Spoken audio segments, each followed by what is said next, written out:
Hello and welcome all of you. Today we are going to discuss the topic of special drawing rights यानी HDR जो विशेष आहरण अधिकार है उसके बारे में अब हम डिस्कस करेंगे। तो आइए शुरू करते हैं। पहले हम जो इसके बैकग्राउंड के बारे में देखते हैं। जब IMF की स्थापना हुई थी 1945 के अंदर, 1947 के अंदर इसने काम करना शुरू किया था। तो उस समय जब हमने इसके उद्देश्यों को स्टडी किया था, तो उसके उद्देश्यों में हमने देखा था कि जो IMF है उसका जो एक उद्देश्य था वो अंतर्राष्ट्रीय व्यापार को बढ़ावा देना था। अब देखिए, अंतर्राष्ट्रीय व्यापार कब बढ़ेगा? जब दूसरे देशों की वस्तुएं और सेवाएं खरीदने के लिए पर्याप्त मात्रा के अंदर विदेशी मुद्राएं उपलब्ध होंगी। जैसे मान लीजिए कि भी इंडिया है, इंडिया जो USA से सामान खरीदना चाहता है, तो ऐसे में अगर भारत के पास में पर्याप्त मात्रा के अंदर डॉलर है, तब तो भारत जो है अमेरिका से खरीद पाएगा। और अमेरिका के पास में पर्याप्त मात्रा के अंदर अगर भारतीय रुपया है, तो अमेरिका जो भारत से खरीद पाएगा। तो इस प्रकार से जो ये व्यापार होता है वो जो है अंतर्राष्ट्रीय तरलता पर जो वो निर्भर करता है। अंतर्राष्ट्रीय तरलता का मतलब विदेशी मुद्राएं ही है। तो विदेशी मुद्राओं की मात्रा अगर पर्याप्त मात्रा में उपलब्ध है अंतर्राष्ट्रीय बाजार के अंदर, तो उस अवस्था के अंदर जो अंतर्राष्ट्रीय व्यापार को बढ़ावा मिलता है। तो इस दिशा के अंदर IMF ने काफ़ी ज़्यादा प्रयास किए, लेकिन IMF के प्रयासों के बावजूद भी अंतर्राष्ट्रीय तरलता के अंदर पर्याप्त मात्रा में वृद्धि नहीं हुई। तो अंतर्राष्ट्रीय तरलता अगर पर्याप्त मात्रा में नहीं बढ़ी, तो उसके कारण जो है व्यापार भी पर्याप्त मात्रा में नहीं बढ़ पाया। दूसरा इसका जो ये कारण था वो ये था कि अगर आप द्वितीय विश्व युद्ध के बाद में देखें, तो विश्व के अंदर जो टोटल प्रोडक्शन था उस प्रोडक्शन के अंदर 8% की वृद्धि सालाना हो रही थी, जबकि सोने का उत्पादन जो केवल 2% बढ़ रहा था। अब सोना जो था उस समय जो है मुद्रा की पूर्ति का आधार था। सोने के मात्रा के आधार पर ही जो है विभिन्न देशों की मुद्राओं की जो पूर्ति की जाती थी। तो ऐसे में वस्तुओं का उत्पादन 8%, लेकिन जो है जो मुद्रा का अगर आप देखें तो उत्पादन केवल 2% की दर से हो रहा था, क्योंकि सोने के आधार पर मुद्रा जारी की जाती थी उस समय। तो उसके कारण जो है सारी वस्तुएं और सेवाएं जो परचेज नहीं की जा रही थी। तो इसलिए इस जो तरलता की जो समस्या थी, इस समस्या का समाधान करने के लिए 1967 के अंदर IMF के जो 10 सबसे महत्वपूर्ण सदस्य देश थे, जो बड़े देश थे, उन देशों ने जो है इन समस्या के समाधान के लिए जो है वहाँ पर विचार विमर्श किया। और विचार विमर्श के बाद में उन्होंने जो है ये सुझाया कि IMF को अपनी मुद्रा जारी करनी चाहिए खुद की, क्योंकि अमेरिका की मुद्रा अमेरिका जारी कर सकता है, भारत की मुद्रा भारत जारी कर सकता है, इंग्लैंड की मुद्रा इंग्लैंड जारी कर सकता है। और वो बंधे हुए थे सोने के प्रोडक्शन के साथ, या उनकी अपनी घरेलू जो है ज़रूरतें थी, क्योंकि वो एक लिमिटेड मात्रा में सप्लाई कर सकते थे। तो ऐसे में HDR जो है का विचार दिया गया कि IMF को जो है HDR जारी करने चाहिए, यानी अपनी जो खुद की मुद्रा है, जिसको हम स्पेशल ड्राइंग राइट्स, विशेष आहरण अधिकार या विशेष प्राप्ति अधिकार कहते हैं, उसको जो है जारी करने का सुझाव दिया गया। तो ये सुझाव जब आया, उसके बाद में जो है विचार विमर्श के बाद में 1971 में HDR को जो IMF की आधिकारिक मुद्रा के रूप में मान्यता मिल गई, और दिसंबर 1971 में जो इसको लागू कर दिया गया। तब से लेकर के आज तक IMF के जितने भी लेन देन होते हैं सभी जो HDR में व्यक्त किए जाते हैं। यानी IDA जो IMF है उसकी जो लेखे की जो इकाई है वो HDR ही है। उसके सारे के लेन देन जो होते हैं वो HDR के अंदर जो रखे जाते हैं। अब विशेष आहरण अधिकार है क्या, वो हम देखते हैं। HDR को हम जो कागजी स्वर्ण भी कहते हैं। सोना क्या काम आता है? सोना लेन देन को जो है वो आसान बनाता है, सोना लेन देन में काम आता है, सोना जो होता है वो लिक्विडिटी को बढ़ाता है। तो ये जो कागजी स्वर्ण इसको कहा गया वो इसीलिए कहा गया है क्योंकि ये जो है अंतर्राष्ट्रीय स्तर के ऊपर स्वीकार्य है। सोना जो है सभी को अंतर्राष्ट्रीय स्तर पर स्वीकार्य होता है। सोने का जो है वो आयात निर्यात में प्रयोग किया जा सकता है, तो HDR का भी आयात निर्यात के लिए प्रयोग किया जा सकता है। तो इसलिए HDR को जो कागजी स्वर्ण भी कहा जाता है। तो कई बार ये क्वेश्चन आ जाता है कि भी कागजी स्वर्ण क्या है, तो HDR है उसको जो कागजी स्वर्ण कहते हैं। और HDR जो है अंतर्राष्ट्रीय स्तर पर एक स्वीकार्य मुद्रा है, यानी सभी देश जो होते हैं, जो IMF के सदस्य देश है, वो जो है HDR को जो है लेन देन के माध्यम के रूप में स्वीकार करते हैं। हाँ, इसकी जो सबसे बड़ी बात है, इसको कागजी स्वर्ण इसलिए कहा जाता है क्योंकि HDR के पीछे कोई कोष नहीं होता। जैसे एक जो देश है मुद्रा जारी करता है, तो मुद्रा जारी करने के लिए उसे जो है अपने पास में एक विशेष मात्रा के अंदर कोष रखना पड़ता है। जैसे अगर आप भारत की बात करते हैं तो भारतीय रिजर्व बैंक जब मुद्रा जारी करता है तो उसके पास में 200 करोड़ रुपए का कोष होना जरूरी है, जिसमें 115 करोड़ रुपए का सोना और बाकी 50 करोड़ रुपए उसका सोना या विदेशी मुद्रा हो सकती है। लेकिन ये जो एसडीआर है, एसडीआर को जारी करने के पीछे में किसी प्रकार का कोई कोष नहीं है। जो आईएमएफ है वो बिना किसी कोष के जो है एसडीआर इश्यू कर सकता है। एसडीआर जो होता है केवल कागजी प्रविष्टियां होती है। जैसे मान लीजिए ए और बी देश है, यहाँ पर आईएमएफ है, आईएमएफ ने एक ए देश है उसका जो अकाउंट, क्योंकि ये जो एसडीआर होता है उसका स्पेशल अकाउंट होता है, एसडीआर अकाउंट के अंदर जो वो 500 एसडीआर जो है क्रेडिट कर दिए। अब यहाँ आईएमएफ को जो कोई चीज़ बनानी नहीं पड़ी, केवल ये कागजी एंट्री है। यहाँ पर जो केवल एंट्री कर दी कि 500 इसके पास में आ गए, 200 इसके पास में आ गए। तो इससे ऐसे में आईएमएफ जो होता है केवल कागजी एंट्री करता है, लेकिन ये जो है इससे सामान खरीद सकता है एसडीआर से, ये इससे सामान खरीद सकता है एसडीआर से। एसडीआर का मूल्य कैसे निर्धारित होता है उसको आप आगे देखेंगे। तो ये ध्यान रखना कि एसडीआर जो होता है वो केवल कागजी जो है वो प्रविष्टि होती है। एसडीआर आपको दिखाई नहीं देगा। जैसे हमारे पास में नोट होते हैं, नोट में दिखाई देते हैं, हम एक दूसरे व्यक्ति को नोट पकड़ा सकते हैं, लेकिन एसडीआर में ऐसा कुछ नहीं है। वो केवल एक बुक एंट्री है, केवल किताब के अंदर लिखी हुई चीज़ है कि भी इतने एसडीआर इसके खाते में, इतने एसडीआर इसके खाते में। जो लेन देन होता है तो उसमें एसडीआर जो है प्लस माइनस होते रहते हैं। आपको जो है ऐसे में कोई भी फिजिकली रूप से वस्तु जो दिखाई नहीं देगी। इसमें आईएमएफ एक देश को एक निश्चित मात्रा में अंतर्राष्ट्रीय भुगतान को चुकाने के लिए मुद्रा निकालने का अधिकार दे देता है। इसको 500 एसडीआर निकालने का अधिकार दे दिया, इस बी देश को जो है वो 200 एसडीआर निकालने का अधिकार दे दिया। तो इस प्रकार से एसडीआर जो है केवल पुस्तक प्रविष्टि है। विशेष आहरण अधिकार एक नई अंतर्राष्ट्रीय संपत्ति है जो कि आईएमएफ के द्वारा बनाई गई है, जो अंतर्राष्ट्रीय मुद्रा कोष के वर्तमान कोषों, स्वर्ण और मुद्राओं का अभाव पूरक का कार्य करेगी। अभावपूर्ण पूरक का मतलब क्या है कि आईएमएफ जो उसके पास में कोष की कमी है, सोने की कमी है, विदेशी मुद्राओं की कमी है, इस कमी को पूरा करने के लिए जो है एसडीआर जो सक्षम है। यानी एसडीआर जो कोष है, स्वर्ण है, मुद्रा क्या काम आती है, लेन देन के काम आती है। तो एसडीआर जो लेन देन का कार्य करता है और अंतर्राष्ट्रीय कोषों में स्थायी वृद्धि करेगी। यानी एसडीआर के कारण जो है अंतर्राष्ट्रीय स्तर पर जो तरलता है उस तरलता के अंदर जो है स्थायी रूप से वृद्धि की है, क्योंकि जितनी मात्रा में एसडीआर जारी कर दिए गए, मान लीजिए कि इसके अंदर जो वो 10 मिलियन एसडीआर जारी किए हैं, तो 10 मिलियन एसडीआर के बराबर जो अंतर्राष्ट्रीय स्तर पर तरलता बढ़ गई है। अब आगे एसडीआर का प्रयोग, मुख्य रूप से जो एसडीआर का प्रयोग जो है दो ही कार्यों के लिए किया जाता है। एक तो जब प्रतिकूल बैलेंस ऑफ पेमेंट अगर किसी देश का है तो उस प्रतिकूल बैलेंस ऑफ पेमेंट को ठीक करने के लिए एसडीआर के रूप में एक देश जो भुगतान कर सकता है। जैसे एग्जाम्पल के तौर पर मान लेते हैं इंडिया और यूएसए है। भारत का जो बैलेंस ऑफ पेमेंट है वो प्रतिकूल है $1000। अब ऐसे मान लीजिए कि एक जो एसडीआर है उसकी वैल्यू जो $2 है, एग्जाम्पल के तौर पर आप लेकर के चलते हैं।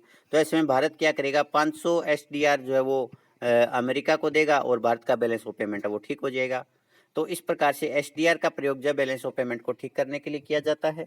और दूसरा जो अंतर्राष्ट्रीय तरलता होती है, अंतर्राष्ट्रीय तरलता के अंदर अगर अप्रत्याशित रूप से कमी हो जाती है तो उसे सामान्य स्तर पर लाने के लिए जो है एसडीआर का प्रयोग किया जाता है। कि अंतर्राष्ट्रीय स्तर पर विदेशी मुद्राओं की कमी हो जाती है तो उस कमी को दूर करने के लिए उसके स्थान पर जो है एसडीआर का प्रयोग किया जाता है।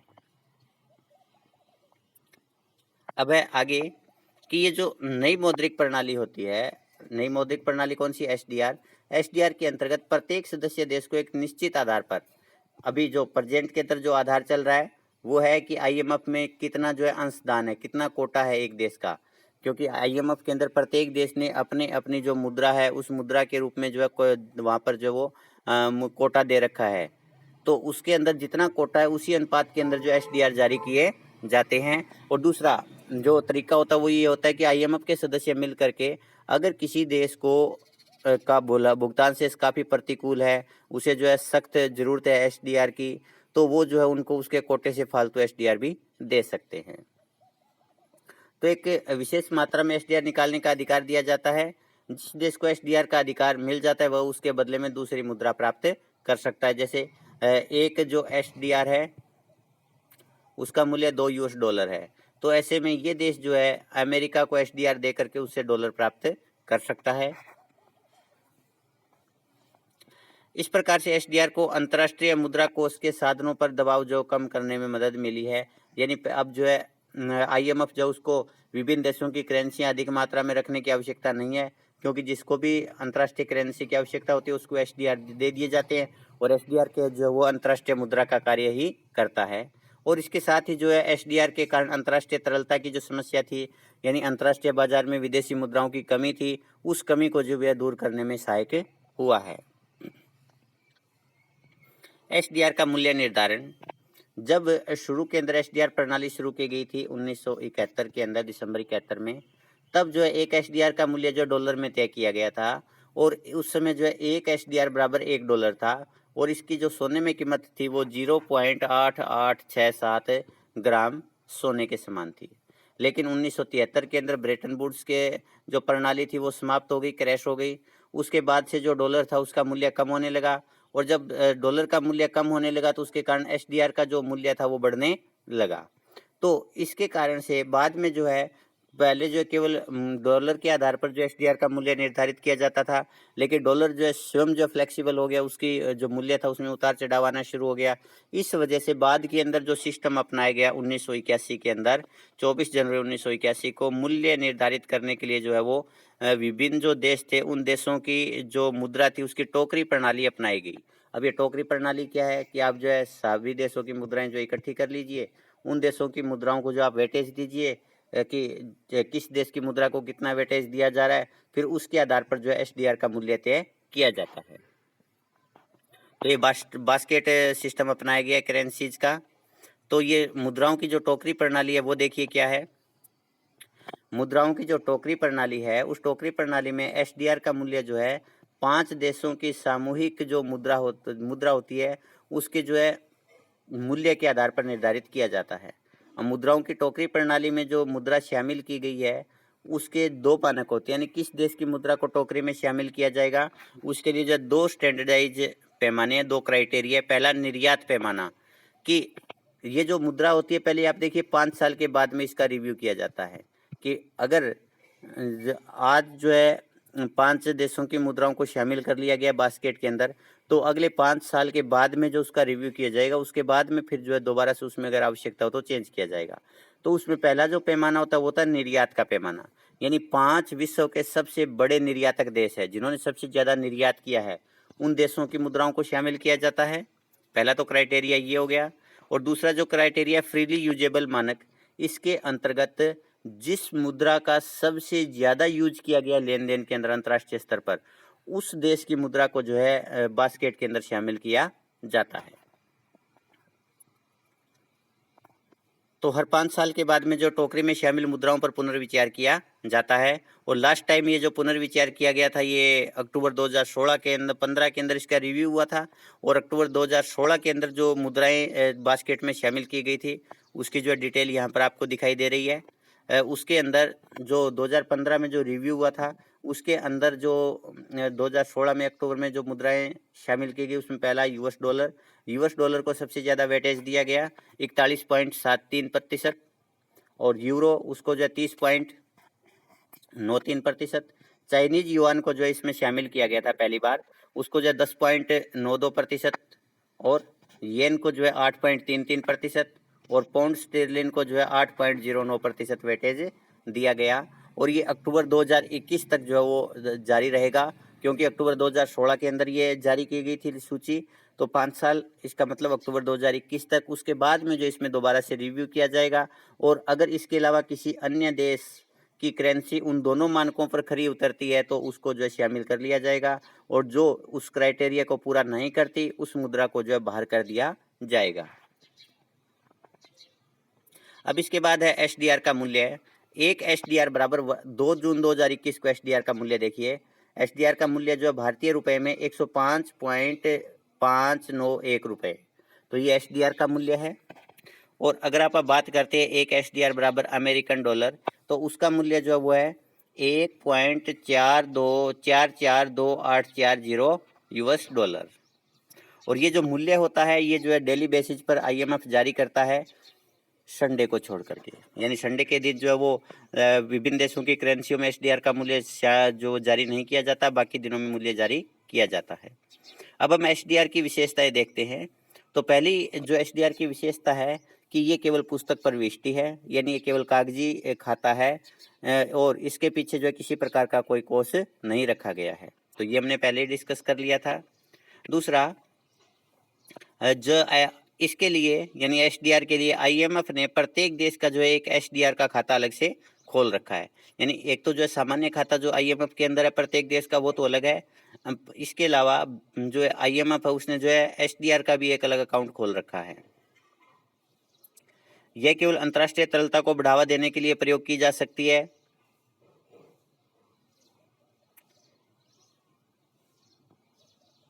नेक्स्ट है, एक देश को एसडीआर का कोटा उसके आईएमएफ में कोटे के अनुपात में ही मिलता है, यानी आईएमएफ में उसका कितना अंशदान है। जैसे सबसे ज़्यादा जो अंशदान है आईएमएफ में अमेरिका का है, तो अमेरिका का जो एसडीआर का कोटा है वो सबसे ज़्यादा है। भारत की क्या स्थिति है वो आप आगे देखेंगे। एसडीआर का प्रयोग अंतर्राष्ट्रीय तरल कोषों में अप्रत्याशित रूप से हुई कमी को दूर करने के लिए किया जा सकता है। ये हमने पीछे देखा था कि किस लिए कर सकता है, कि अगर अंतर्राष्ट्रीय स्तर के ऊपर अचानक से जो विदेशी मुद्राएं हैं अगर उनकी कमी हो गई है तो उस कमी को दूर करने के लिए जो है एसडीआर का प्रयोग किया जाता है। एसडीआर का प्रयोग जो है प्रतिकूल बैलेंस ऑफ पेमेंट को ठीक करने के लिए भी किया जा सकता है, यानी अगर किसी देश का भुगतान शेष प्रतिकूल है तो उसको ठीक करने के लिए भी एसडीआर का प्रयोग किया जा सकता है। और इसके बाद एसडीआर का मूल्य जो होता है वो मुद्राओं की टोकरी प्रणाली के द्वारा निर्धारित किया जाता है। टोकरी प्रणाली के अंदर कौन कौन सी मुद्राएं शामिल है 2016 से, वो हमने देखा था। और एसडीआर के ऊपर जो है एसडीआर किसी के भी अकाउंट के अंदर अगर एसडीआर है तो एसडीआर के ऊपर जो है 1.5% की साधारण की ब्याज दर से साधारण ब्याज भी मिलता है। और एक देश जो होता है एसडीआर में दूसरों को लोन भी दे सकता है, अगर वो लोन देगा तो उसको जो है ब्याज की प्राप्ति भी होती है। आगे, जो देश एसडीआर का प्रयोग करता है उसके खाते में से एसडीआर कम कर दिए जाते हैं और भुगतान करने वाले देश के खाते में जोड़ दिए जाते हैं। जैसे मान लीजिए इंडिया है और यूएसए है। यूएसए ने भारत से सामान खरीदा और सामान के बदले में 500 जो है एसडीआर भारत को दे दिए। तो ऐसे में ये केवल कागजी प्रविष्टियां दिखाई तो कुछ नहीं देगा। तो आईएमएफ क्या करेगा, अमेरिका का खाते में खाता है उसमें से 500 एसडीआर कम कर देगा और भारत के खाते में जो 500 एसडीआर जोड़ देगा। मान लीजिए पहले भारत के पास में 2 लाख एसडीआर थे, अब 2 लाख जो है वो 500 एसडीआर हो जाएंगे। अमेरिका के पास में जो है 70 लाख एसडीआर थे, तो इसके पास में जो है 69,99,500 एसडीआर जो वो हो जाएंगे। तो इस प्रकार से जो है एसडीआर जो होते हैं वो प्लस माइनस होते रहते हैं भुगतान के हिसाब से।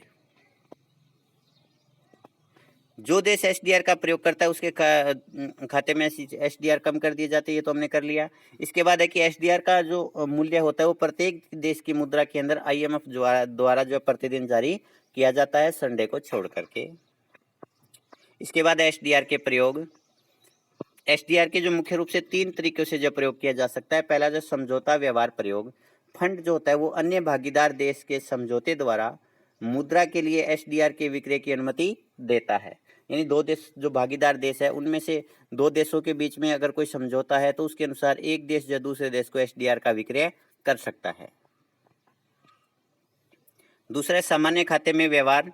एसडीआर का प्रयोग सामान्य खाते के सभी व्यवहारों के लिए किया जा सकता है। आगे, निर्देशित व्यवहार।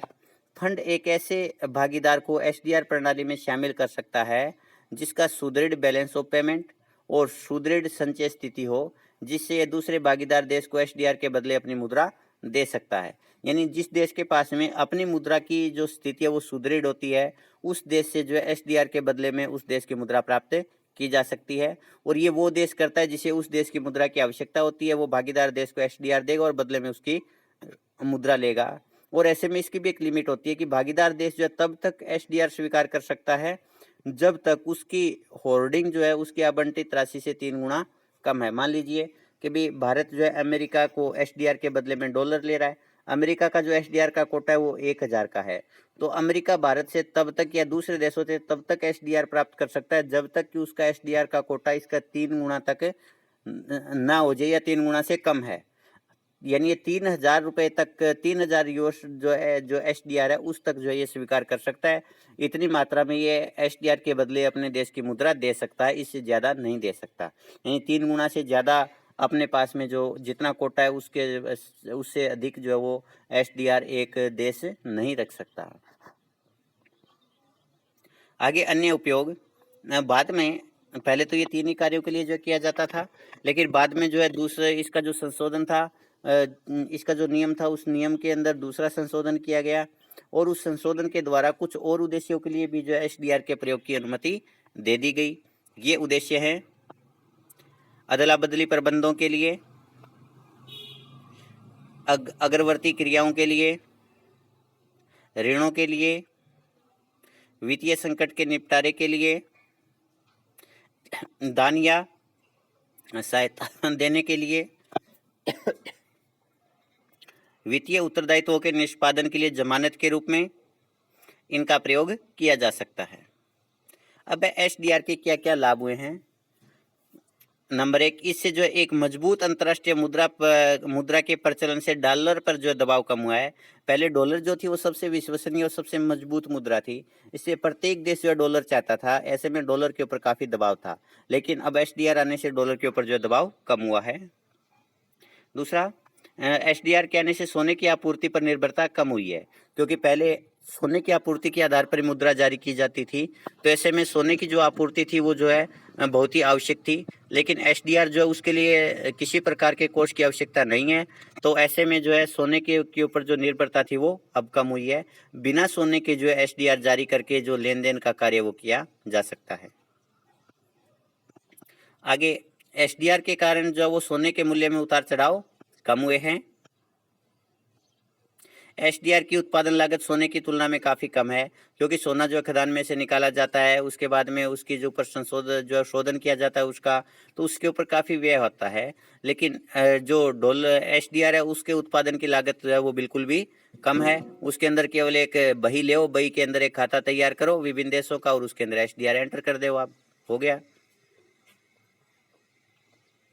एसडीआर को सोने की तरह विमुद्रित किया जा सकता है, यानी एसडीआर का मूल्य जो है कम ज्यादा किया जा सकता है।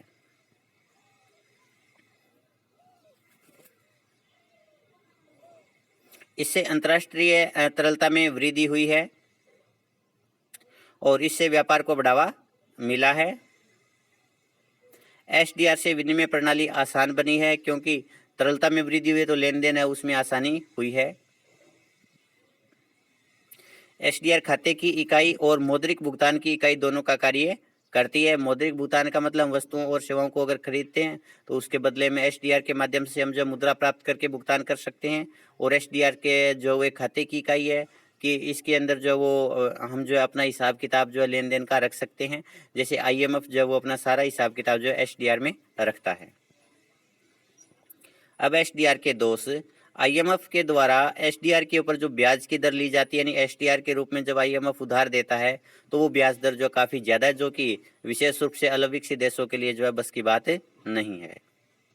दूसरा, यूएसए आदि देशों की जिद के कारण आईएमएफ ने अंतर्राष्ट्रीय आवश्यकता के अनुसार एसडीआर जारी नहीं की है, यानी जितनी मात्रा में एसडीआर जारी करने चाहिए थे उतनी मात्रा में जो एसडीआर जारी नहीं किए हैं, क्योंकि इसके अंदर जो निर्णय होते हैं वोटिंग से होते हैं और वोटिंग जो होती है कोटे के आधार पर होती है। सबसे ज़्यादा कोटा अमेरिका या जो विकसित देश है उनका है, तो वो जो देश है वो ज़्यादा खुद के पास में है वोटों का, तो उसकी वजह से अपने अनुसार नीति बनाते हैं।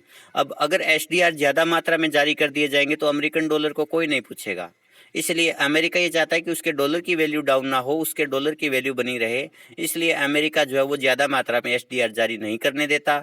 इसकी वजह से जितनी लेन देन के लिए अंतर्राष्ट्रीय तरलता की आवश्यकता है उतनी तरलता अभी भी मौजूद नहीं है। एसडीआर का जो बंटवारा वो न्यायपूर्ण नहीं है। अब देखिए एसडीआर किस आधार पर बांटे जाते हैं वो आप थोड़ा सा समझते हैं।